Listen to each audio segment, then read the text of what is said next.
What would you do if you were the worst wizard in the world and you didn't know any spells, yet you were plummeting to your death over the edge of the world? Bit of a conundrum.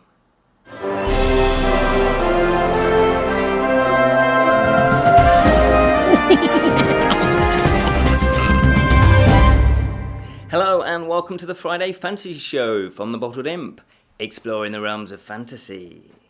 My name is Ken Boyter, and today we're going to take a look at The Light Fantastic by Sir Terry Pratchett. Now, this is the second book in the Discworld series. The first book was this one, The Colour of Magic, and this first one was published way back in 1983. 3 years later, in 1986, the sequel arrived. And Terry Pratchett went on to write 41 Discworld novels. Well, actually, some were short stories. And I've been doing a little great fantasy challenge, which is to read every single Discworld novel in publication order, one a week. Now, we've been tying this in with a brand new show that we've been doing, which is every Monday, and it's series 1. There's 8 episodes, and I've been reading them and then kind of discussing them on the show. So if you want to find out a little bit, like a little overview of what my thoughts were, you can check those out, and they're up on our YouTube channel right now. We've got a playlist for them. And we do have a live show coming out on YouTube, which will be our first live YouTube show, and it is the Bottled Imp Show, and that's on the 21st of May. Better say 2018, because if you're watching this in the future, it's already happened. Spooky. Anyway, back to The Light Fantastic. There was 1,034 copies originally printed of this book, which was up on the first one, because I think they did roughly 500, so it's gained in popularity. And let's find out why. The Light Fantastic by Terry Pratchett. Just what is it all about? Well, the first thing to say is it is a direct sequel to The Colour of Magic. Now, that's unusual because I believe no other novel is a sequel that runs directly on from the one before. They are all kind of standalone. Yes, there are reoccurring characters that happen, and Rincewind, who is the kind of main character in these first 2 novels, he does reoccur again. So that is basically why this The Light Fantastic is a slight unique one, a slight oddity. But the actual setup of the overall series is there is a huge giant planet-sized disc that is being supported by 4 gigantic elephants that then are on the back of a huge giant sea turtle. And all of that is floating through space, just like a planet. And that's commonly known as the Discworld. And that is where all of the action takes place. So anywhere in the Discworld novels, that it will all be taking place on there. As far as I know, I've not read them all, but I'm excited to find out if that is the case. But the actual setup of the first book, The Colour of Magic, and there won't be any spoilers in these reviews, The Colour of Magic is basically all about a tourist called Twoflower, and Discworld isn't used to tourism. It hasn't been invented before, and he's the first one that decides to go off and have a holiday. So he decides to visit the largest city on Discworld, which is, I can never pronounce this, Arkmorkpor. I think that's how you pronounce it. I'm sure you'll know better than me. I've not been there myself. I've heard it's quite dangerous. So the tourist turns up, and of course he's got, being a tourist, you've got holiday money, and he's got rather a lot of it. But he also turns up with a magical set of luggage that have hundreds of feet that walk itself, and seems to have a mind of its own, and also has teeth of its own. And so every time that the lid opens, you can see all its teeth. But Twoflower, it's on friendly terms with this luggage, can obviously obtain items stored in there. And it seems to be like a magical luggage where there's just never-ending storage in there. So he turns up, and as you can imagine, he's flashing the cash a bit. And being a little bit, as I mentioned before, a dangerous city, he's attracting unsavoury characters. One of which is Rincewind, who is the worst wizard in the land. And he's only the worst wizard because when he was at the Unseen University, he read the most powerful spell book there is. And there's only 8 spells in this spell book, but one of them managed to read him, if that makes sense, because it jumped into his brain and got lodged there, and he isn't able to cast it. But the thing is, he can't learn any other spells because they're frightened of that spell. Does it all make sense? So, he's a wizard, but he can't really cast spells, so obviously fun and hilarity ensue. What happens is Rincewind kind of ingratiates his way into Twoflower because he's got money, and he accidentally becomes Twoflower's guide to the city. And Colour Magic kind of takes you on a roller coaster ride. It goes from one place to the next, to the place to the next, and it's quite choppy. But we have done a review of that, so you can check that out for the full details of that. Now this one, The Light Fantastic, as I say, follows on directly, and what happens there is that they are plummeting, it's a little bit of a spoiler, to their death. It's T'Phon, the luggage, and Rincewind are plummeting to their death over the edge of the disc. Now, I'm not going to spoil it any further to tell you exactly what happens. But let's just say there are several themes that run through this book. And like the first one, they're quite subtle. It is more action-based, and the character development is slightly better in this one than the first one. Death. Death is a big theme that runs through this one, as you can imagine. There are many forms of death that take hold, so there's possibilities of loads of different types of death, and obviously you've got the possible death of Rincewind, T'Phon, and the luggage. There's also impending death, so not obviously their impending death. You don't know if they're going to die or not, or how they're going to actually get out of that scrape, because it does seem quite fatal.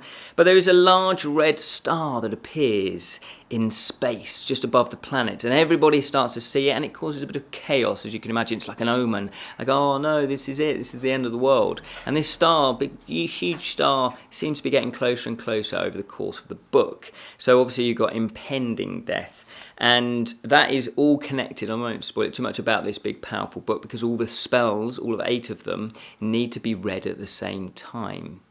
But of course one is lodged in Rincewind's brain. So how do we get that spell out of his brain?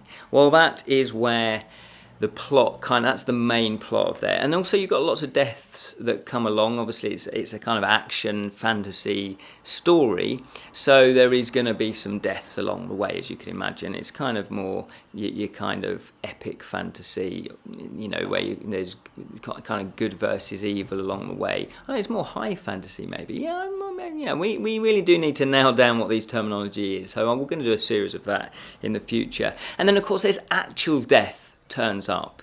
He has been personified, and he can talk and he can interact. And of course, as you can imagine, Death, well, he's quite a scary character. He goes around and he doesn't kill people, apparently. It's fate. If it's your fate, if it's your time, it's your time. Fate has the hand in that, because there are gods, there's small gods over that kind of live above the Discworld. And Death, though, he's he's like the servant. He goes around going, well, it's not up to me. I've just been told, this is it. Your time is up. So your time is up. So Death is actually summoned by the Unseen University, the big powerful wizards who are there because they need his help, as bizarre as that sounds. And the second theme really that I found is obviously looking at the tropes and cliches of a regular fantasy book. Now, when I first read this was way back when I was about, I think, 13, 14, I forget exactly when, but I was a teenager, and I hadn't read that much fantasy, so to me this wasn't really cliches and tropes. This was kind of just, oh, look at this idea and look at this idea, and I didn't really get that until I'm reading it now. So but he kind of pokes fun at fantasy, but he's a big fantasy fan. Just the way that he pokes fun at it, it's done with love and care. It's not mocking humour whatsoever. It's satire. And he does this clever thing of satirising today's, well, I guess back in the 80s, but, life hasn't changed that much, but society in general for the present day. And it still stands up.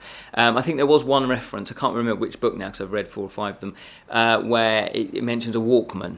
That's one for the kids. Obviously now it'd be an iPod, MP3 player, that kind of thing. But yeah, so just little references like that. And so he has that mixture that the narrator's voice is quite important in this, because the narrator's voice is the connection between us and what we know and the fantasy world, the Discworld. And the narrator does mention real world life stuff that we would know. So like Walkmans or, I guess, telephones, anything that's kind of modern day, it can be mentioned because he does comparisons. So that kind of helps you out. That kind of is the gateway. The narrator is quite a good gateway into the world. And this is where I guess there is a quote on the Colour of Magic on the novel that I have on the back that says, it compares it to Hitchhiker's Guide to the Galaxy. And for those of you that have read that, it's similar in style. There's that narration of explaining what the world is, explaining what the characters are like, explaining how the world works.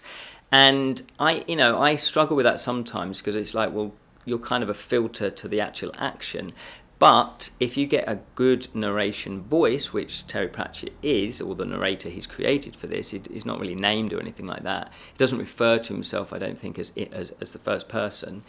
Then it works. There's lots of little asides as well. So you get little asterisks on some pages that then explain stuff in greater detail. So it's like a guide for you into this world, and that works really well. So he's actually poking fun, but it's all done in a soft, gentle way, so there's humour that runs through it. And also another theme is rivalry, which is more to do with the plot. So you've got the Unseen University, which is the grand wizardry university where everybody in the wizard world goes to.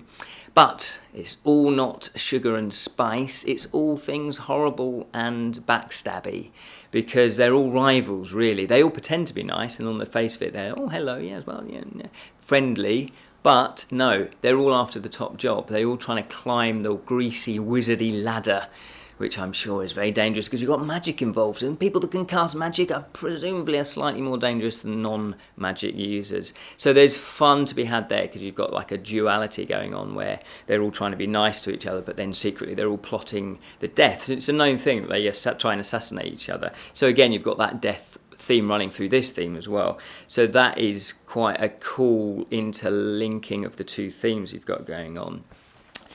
And overall, I would say, yes, I did enjoy this. I probably enjoyed this slightly more than The Colour of Magic, which I know sounds a little bit bizarre, but I think it's because The Colour of Magic was the first one, and I think he was really finding his feet. So Pratchett was really finding his feet with the first one, because it is quite choppy, the writing is quite uneven, and the storyline is a little bit all over the place. But the characters are good and the concepts are good, and I think that's why it took hold.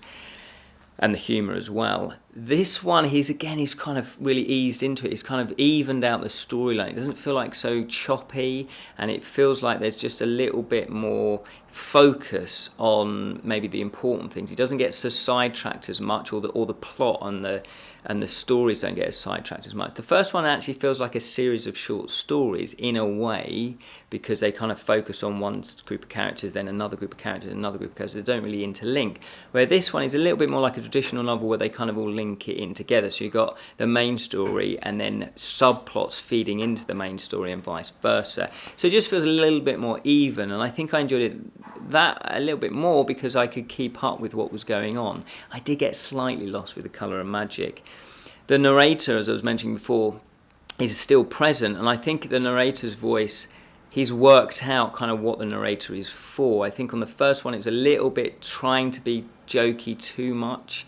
This one is a little bit more relaxed, and you can kind of, it's like a friend chatting to you. The first one was a little bit joke after joke after joke. This one's a little bit more even. I think the story shines a bit more, and so do the characters. And there is more character development in this. Certainly with the character of Death, we get to know him better because Death he does crop up in the first one, but not as much. So there's a further character development of Death, and Death is one of the most popular characters, I believe, and he crops up again because and therefore in Mort, which is the fourth book, is the first time Death. It's all about Death and his apprentice.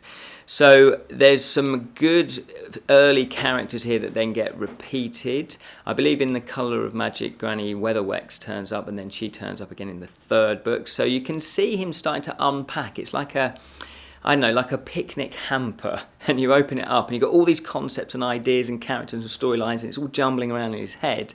And then he's slowly kind of laid out the big blanket, the tartan blanket, and he's unpacking things, and it's like, let's have a look at this sandwich of Death. And so the sandwich kind of comes out, and then he will focus on that rather than jump around into the hamper, if that analogy makes sense whatsoever.